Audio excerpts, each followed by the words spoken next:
What's up, guys? It's Josh here, back with another Kansas City Chiefs video, and today I wanted to discuss Kareem Hunt. Why are we discussing Kareem Hunt? Well, if a lot of you guys saw the video, so I'm going to play the video here in a second for everyone to see, but Kareem Hunt, after the Browns' 47-38 win over the Pittsburgh Steelers in the wild card round, Kareem Hunt started an Instagram live video in the locker room celebrating the win when he decided to say on camera that next week is personal when talking about referencing their matchup with the Kansas City Chiefs coming up on Sunday in the divisional round. I'm going to go ahead and play that video for you, and then I'm just going to break it down and give you my thoughts real quick. The Browns gonna be the Browns.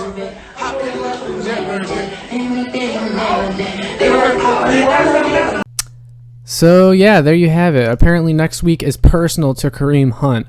And my initial thoughts when I saw this was, I don't know why it would be personal to him.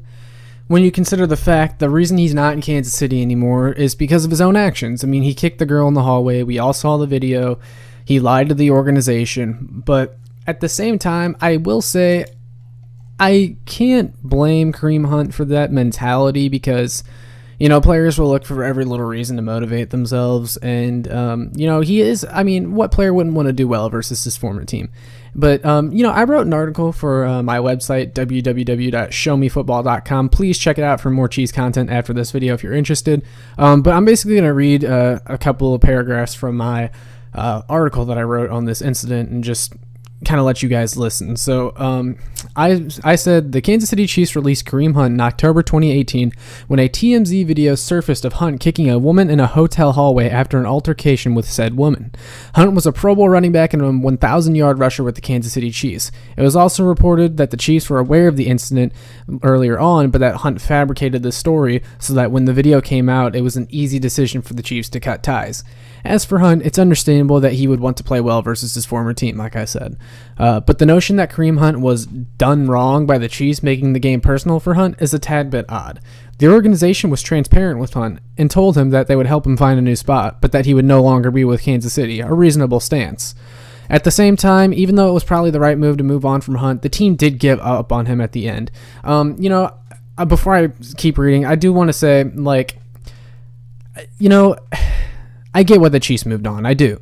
But the great Nick Saban once had a speech talking about, you know, he was talking to a bunch of reporters at a press conference, and he was like, you know, you guys are going to rip me for keeping the kid who got in trouble, but, you know, where do you want that kid to be in 5 years? Do you want him to be on the streets? Do you want him to not have another chance? Or do you want him to learn from his mistakes and become a better man? And I get it. Kareem Hunt is a professional. He lied to the organization, but, you know, I do believe in second chances. I really do.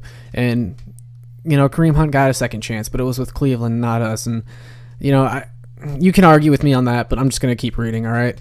At this point, the public perception of Hunt isn't all that bad as the Chiefs maybe thought when they first released him. And now that player will potentially hurt them instead of help them. And I feel like this right here is the reason why the Chiefs were so cautious with the Tyreek Hill incident, because Tyreek Hill was going to get scooped up by another team once he was exonerated, and the Chiefs really would have been screwed. So, however, this stance from Hunt is a huge change from when he sobbed to a Cleveland police officer last January about being cut from the Chiefs in 2018 after being pulled over with drugs and alcohol. I should be playing for a frickin' Super Bowl, Hunt said as the officer consoled him after a vehicle was stopped. If you guys don't remember, Hunt got pulled over and he was like talking to this police officer, and he was like, you know what happened to me, man? Like, I was just trying to have a good time. He was basically depressed that he wasn't with the Chiefs anymore, I thought, and I kind of felt bad for him because I thought he was kind of a lost soul without the Chiefs. And while things have gone well for him and the Browns, like, I couldn't help but feel bad for him, and I honestly think Kareem Hunt could have went down as one of the best Chiefs running backs of all time. He was very talented. But in the end, Hunt is where he is now because of his own actions, not because of anything the Chiefs did. And again, it's understandable why Hunt may feel the way he does, and he will be playing with a vengeance on Sunday, but the Chiefs have bigger fish to fry than worrying about what Kareem Hunt has to say. I think that's the big takeaway.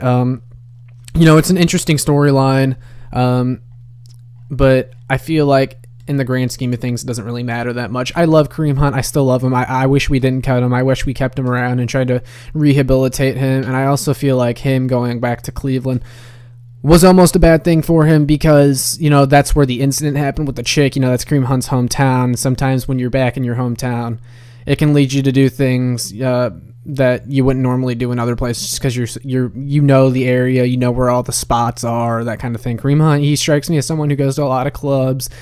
He did get into an altercation at a club before. There was another story on that. So, sometimes going back to your hometown isn't necessarily the best thing, but I do wish Hunt the best. It sucks that Hunt is kind of Hunt is acting like the girlfriend that you break up with because she was toxic, and then she runs off and tells everyone she broke up with you because of how terrible you were, when in reality Hunt is the one that screwed it up for everyone. So it sucks. I love Kareem Hunt. I would take him back in a heartbeat, but man, Kareem, just don't embarrass yourself, man. I have a good feeling about the Chiefs this Sunday, but I don't know, man. I love Hunt, but he's just got to shut up. But yeah, let me know what you guys think of this whole ordeal. If you agree with me, if you disagree with me, or whatever. But make sure to check out www.showmefootball.com for more. That's all I got for today, guys. Peace.